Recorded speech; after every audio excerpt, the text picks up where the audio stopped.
Olá, eu sou a Carole e faço parte da equipe psicossocial do Sejusc Famílias. Esse é o nosso podcast falando de famílias. Aqui nós vamos conversar sobre temas relacionados à mudança no contexto familiar, conflitos e transformações. E no episódio de hoje, Jennifer Gatto e Giovanna Mirella, que fazem parte da equipe de psicologia, irão falar sobre o tema A importância do brincar para a criação dos vínculos entre cuidadores e as crianças. Você pode acompanhar o nosso trabalho por meio da nossa página do Instagram, @Falando de Famílias, onde postamos conteúdos relacionados à dinâmica e transformações familiares. Aproveite também para nos seguir no Spotify, Deezer ou qualquer plataforma que você estiver nos ouvindo agora. Se você gostou, não esqueça de nos avaliar e compartilhar nas suas redes sociais. E é isso, vamos ao episódio de hoje.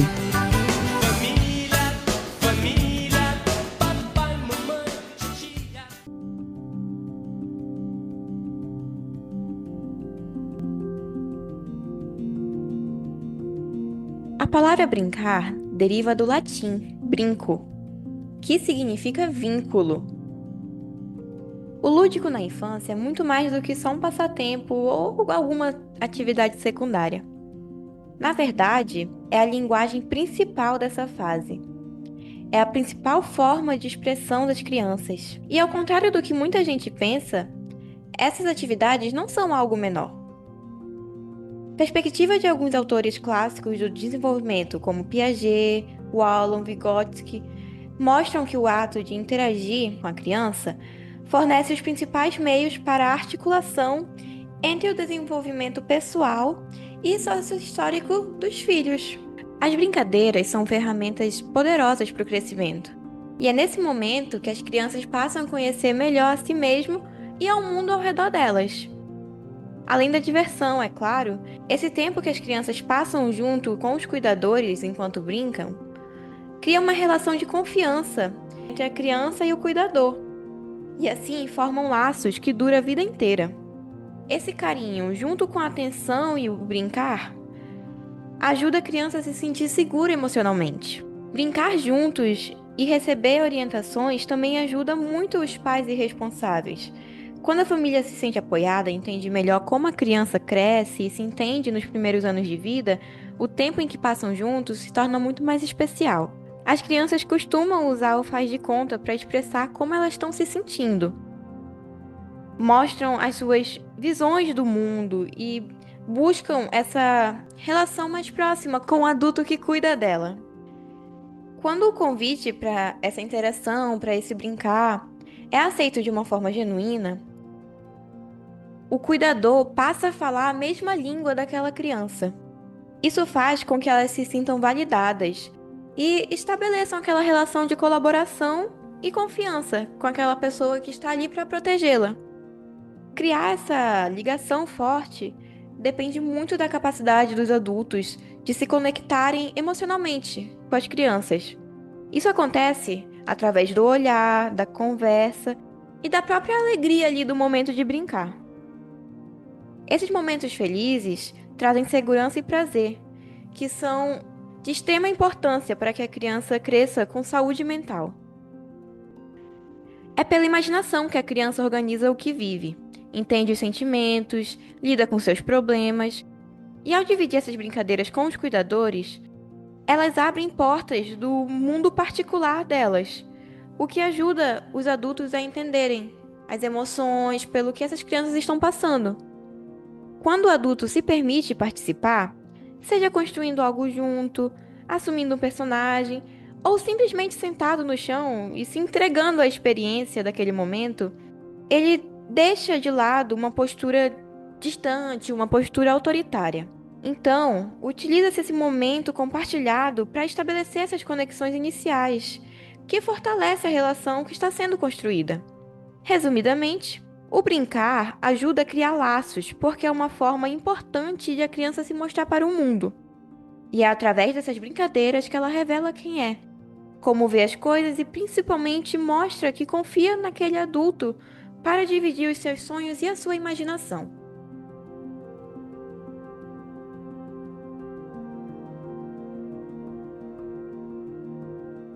Oi, gente, sejam bem-vindos a mais um episódio do podcast Falando de Famílias. E o tema de hoje é a importância do brincar para a criação dos vínculos de cuidadores com as crianças. Eu me chamo Giovana Mirella, sou estudante de graduação em psicologia, estou no 9º período, sou uma mulher branca, cis, de 22 anos, cabelo preto, médio, estou usando uma blusa branca e uma calça cor-de-rosa.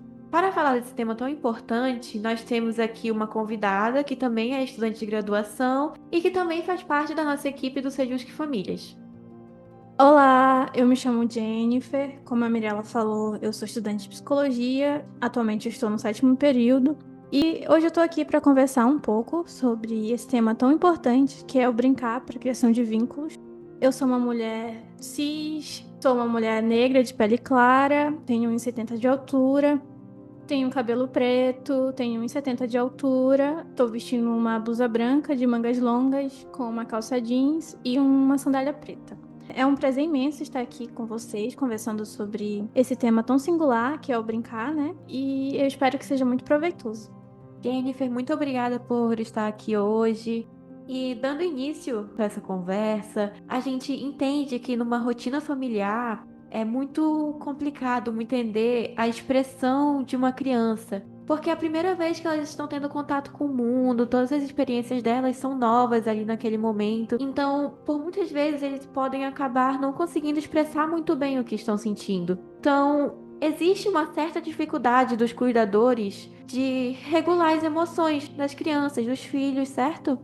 Trazendo esse tema aqui hoje, de que forma a gente consegue usar o momento de brincar, esses momentos lúdicos, para incentivar que as crianças se expressem, para incentivar que elas saibam explicar, expressar os sentimentos que elas estão sentindo, que elas não conseguem colocar em palavras ainda? Então, essa é uma reflexão muito necessária. Para começar, a gente precisa olhar a brincadeira não apenas como um bagunça ou barulho, mas como uma construção profunda mesmo. A criança, ela não brinca só para se divertir, ela brinca para processar o mundo e que muitas vezes é grande e assustador demais para ela. Então, o meu convite hoje, para a gente iniciar falando disso, é para que a gente tire esse peso da perfeição, né? E entenda que o brincar é um abraço, é um espaço de escuta, onde as palavras não são o principal ponto de comunicação. Então, a gente precisa olhar para o brincar não apenas como uma diversão, né? Mas como uma dinâmica onde a criança externaliza o seu mundo interno e é o momento em que ela traz para fora suas ansiedades, seus medos, ao assumir o protagonismo da brincadeira. Ela pode elaborar sentimentos que de outra forma não seriam tão bem digeridos. O interessante é que, em um breve período de brincadeira, a criança consegue ordenar frustrações que antes ficavam só na imaginação. Como explica um pensador muito conhecido da psicologia sobre o desenvolvimento humano, o Vygotsky, o funcionamento cognitivo da criança não diferencia o brinquedo material da utilidade, né, que tem, da representação imaginária. Ou seja, para ela, aquela situação é real e está sendo resolvida ali. Isso pode ir muito além do emocional, viu? Também tem um papel social muito importante. Desde a primeira infância, que é aquele período ali de 0 a 6 anos de idade, a criança aprende códigos culturais e sociais, a experimentar papéis de pai, de mãe ou de professor. Mais posteriormente, eu vou falar um pouco sobre como na prática isso funciona, né? Quando a gente vai brincar de papai, de mamãe. Então, isso dá autonomia para a criança se enxergar dentro dessas dinâmicas. E, para além disso, nós podemos refletir sobre como o brincar desenvolve habilidades sensoriais e motoras, além de competências sociais, como a empatia, a paciência para escutar o outro e a capacidade de compartilhar felicidade. E um ponto crucial é olhar o brincar como um construtor de vínculo mesmo, de confiança, tão profundo que facilita a expressão de emoções futuras. Em casos extremos, como situações de violência, esse espaço seguro pode ser um único lugar onde as crianças conseguem sinalizar ao cuidador que algo está errado. E é um mergulho num cenário imaginativo mesmo, que trabalha a autonomia e a escolha da decisão da criança. Eu trouxe alguns exemplos assim que eu acho importante a gente destacar, que estimula tudo isso que eu falei agora há pouco. Então, a gente pode pensar essas brincadeiras como um clássico, né? Que é o faz de conta, o brincar de casinha, de médico, de escolinha. Isso permite a criança resolver problemas diante de conflitos, inibir comportamentos impulsivos e lidar com o estresse de forma segura. Ela exercita a imaginação e desenvolve competências socioemocionais diretamente ligadas à autorregulação mesmo. Outro exemplo é a arte livre, usando tintas, massinhas, ratas também a gente pode colocar aí. O uso mesmo de materiais residuais, como as caixas, os retalhos. Isso é um potencializador de criatividade. A criança forma um mundo próprio inserido no mundo real. Isso projeta os sentimentos nos elementos da arte, promovendo uma pausa na rotina e desenvolvendo a autoestima, pois ela vê que é capaz de criar. E sem pressão, assim, de certo ou errado. Tem uma pintura que eu gosto muito, que se chama O Grito, o nome da obra, que é do expressismo, que retrata a inquietude do autor da obra, né? Que é do Eduardo Munch, que nela é retratada uma inquietude através dos traços que o artista expressa. Então, daí a gente pode ver que isso é útil até na vida adulta, então a gente pode levar isso também para a infância. Também, outra brincadeira muito legal que eu posso citar é as brincadeiras mais corporais, físicas, que envolvem atividades mais agitadas, que permitem exercitar a autorregulação em condições moderadamente estressantes, mas sempre em um contexto seguro. Outras brincadeiras que eu posso citar são jogos de tabuleiro, que envolvem o estímulo para a criança a trabalhar em cooperação, planejamento, a lidar com o estresse, com a disputa e também com regras. Também tem as histórias, a leitura em conjunto, que estimula o simbolismo, a fantasia, o aprofundamento mesmo da relação com o adulto. Isso também pode ser visto como um tempo de qualidade mesmo com a criança, para explorar vivências e construir confiança. Então, com tudo isso que você trouxe pra gente, vale ressaltar a importância do brincar na expressão dos sentimentos da criança, certo? Que muitas vezes ela não se comunica através de palavras, mas sim através do brincar, da arte. E é muito valioso ter um olhar voltado para isso.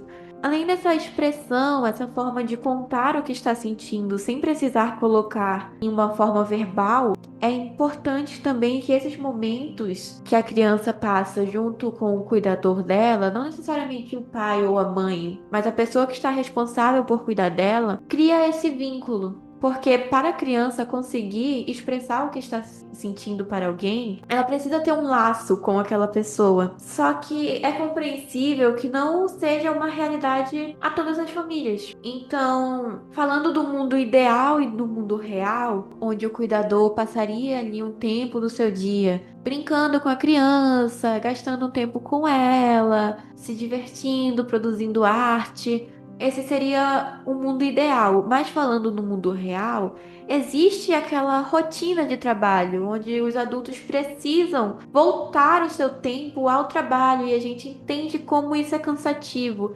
E muitas vezes os pais chegam em casa cansados, os cuidadores chegam cansados em casa, e o tempo que poderia ter destinado com a criança é o único tempo que ele teria ali para ter um descanso, certo? Então, quais são esses maiores desafios para garantir esse momento de interação entre os cuidadores e as crianças?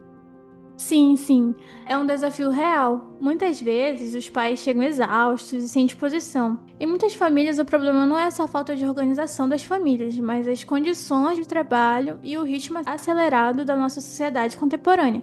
Vivemos focados na produtividade e cada vez menos na convivência familiar. A discussão sobre a escala 6x1, por exemplo, é fundamental. Quando o tempo livre é escasso, atividades essenciais, como brincar, tornam-se quase impossíveis.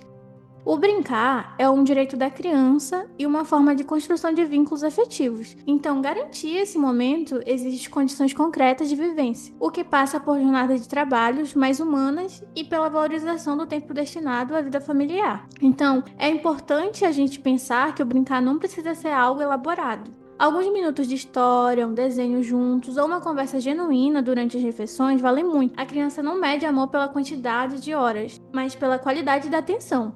Quando você se mostra disponível, demonstra que se importa, que está atento a ela. Eu trago aqui um exemplo pessoal meu, que durante anos a minha mãe trabalhou na escala 6x1 e a gente não tinha muito tempo para essas brincadeiras. Mas eu nunca esqueço quando ela ia me buscar na escola, a gente ia andando até a parada e depois pegava o ônibus. E nesse trajeto todo, ela ia brincando comigo na conversa, perguntando como foi meu dia, fazendo as brincadeiras com o que tinha acontecido no meu dia. E isso ficou marcado na minha vida. Então daí a gente percebe que uma conversa de alguns minutos, uma história, um desenho, faz toda a diferença para uma criança. E também é válido inserir que as crianças também ficam cansadas com as demandas da escola, das atividades fora da escola. Então, nesse sentido, é importante a gente pensar em estratégias que possam nos ajudar nesse pouco tempo que a gente passa com as nossas crianças.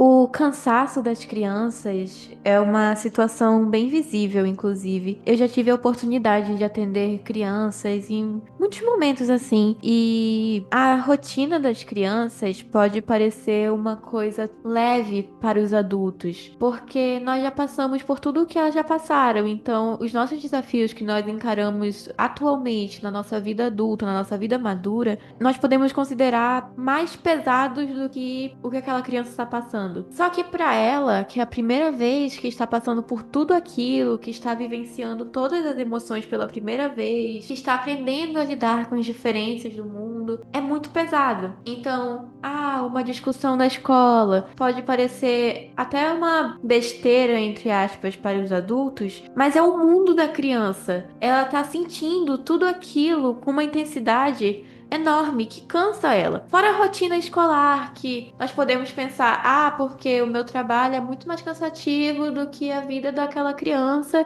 que só estuda. Mas para aquela criança é o mundo dela. É cansativo para ela, ela tá colocando todo o esforço que ela tem naquilo. Então cansa. A criança chega cansada das relações na escola, chega cansada dos estudos, cursos extracurriculares que ela pode fazer. Todas essas situações por quais ela passa é a primeira vez que ela tá passando.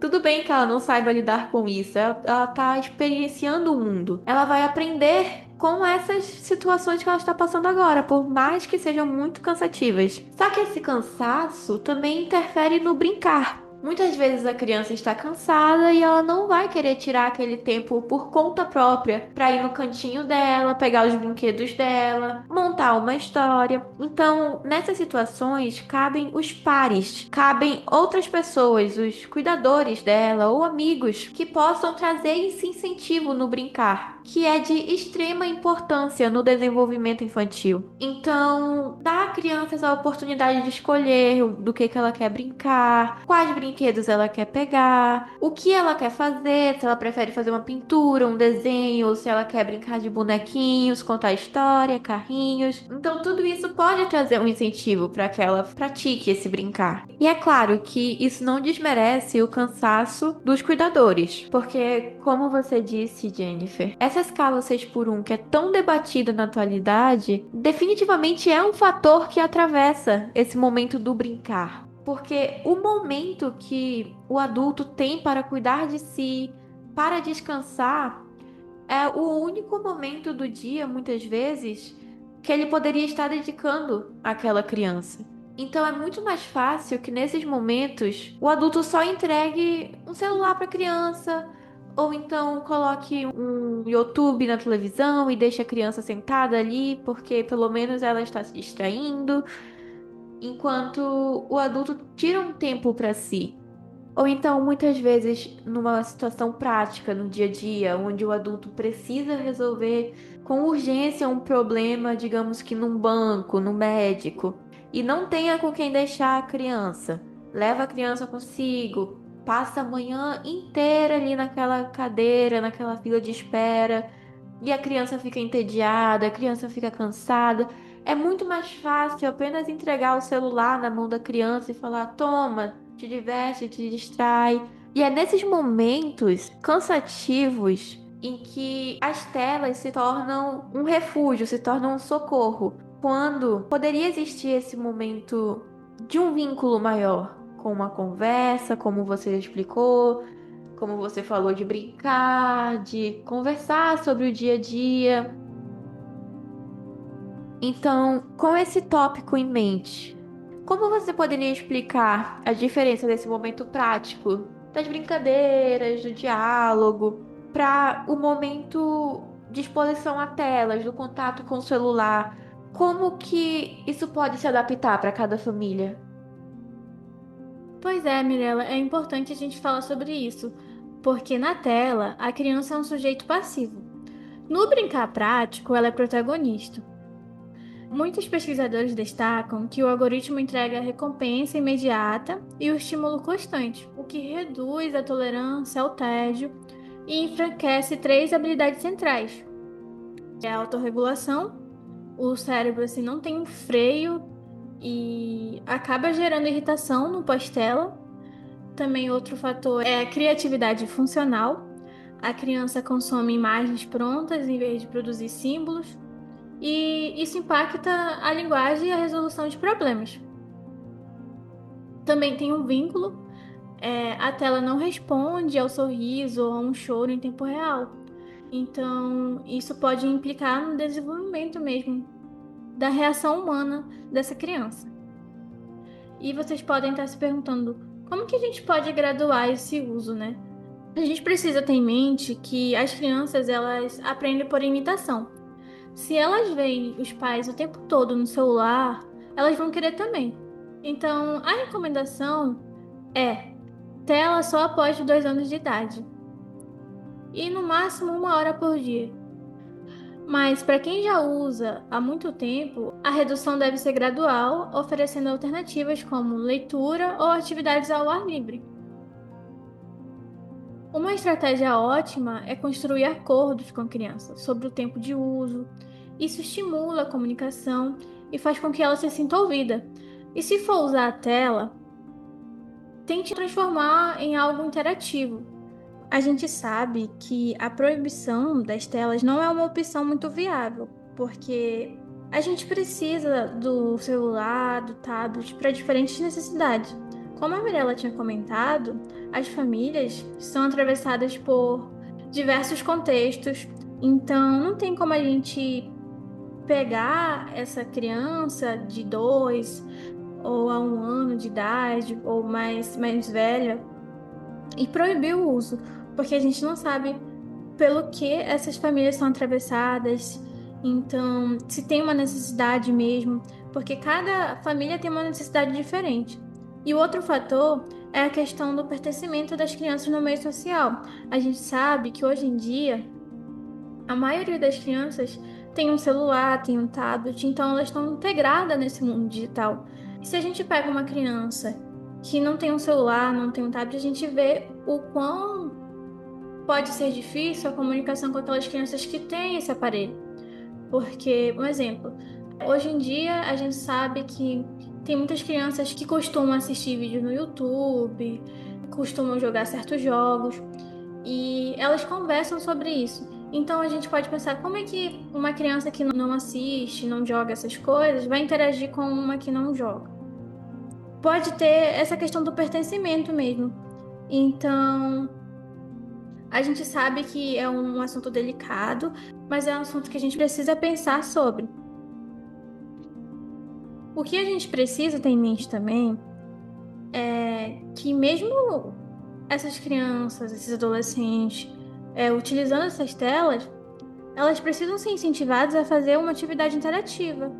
Seja essa atividade se comunicar com um parente de confiança ou com um amigo, porque ajuda a afastar essa criança desse papel passivo mesmo e estimula a socialização. Certo, Jennifer. Tudo isso que você trouxe é muito visível no atendimento clínico com as crianças.